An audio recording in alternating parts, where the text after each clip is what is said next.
নরসিংদীতে বাংলাদেশ জাতীয়তাবাদী প্রবাসী সংগঠনের আয়োজনে অসহায় পথচারীদের মাঝে খাবার বিতরণ করা হয়েছে। শুক্রবার বিকালে নরসিংদী পৌর শহরের তরোয়া এলাকায় অবস্থিত কবুল শাহ মাজারে খাবার বিতরণ করা হয়। এ সময় দেশনেত্রী বেগম খালেদা জিয়া ও তারেক রহমানের নামে দোয়া ও মিলাদ পড়ানো হয়। সভায় উপস্থিত ছিলেন বাংলাদেশ জাতীয়তাবাদী প্রবাসী সংগঠনের সভাপতি সুরুজ বাঙালি ভাই, সমাজসেবক মোহাম্মদ মাহফুজ ইসলাম দুলাল সহ সভাপতি মোহাম্মদ জুয়েল মিয়া, ইদ্রিস মিয়া, নবাব ইনসান সহ সংগঠনের নেতাকর্মীবৃন্দ।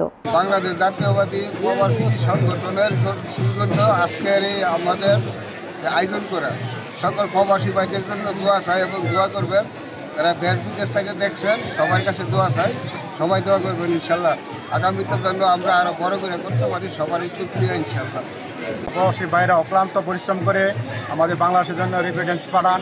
প্রবাসীদের এই বিগত সরকার পাঠানোর জন্য প্রবাসীদের ভূমিকা আছে। প্রবাসী ভাইদের জন্য আপনারা দোয়া করবেন। আগামীতে যেন আমরা আরও বড় আকারে এই করতে পারি, আয়োজন করতে পারি। দেশের জন্য দোয়া করবেন, আমাদের নেত্রী এবং তারিখের জন্য সবাই দোয়া করবেন।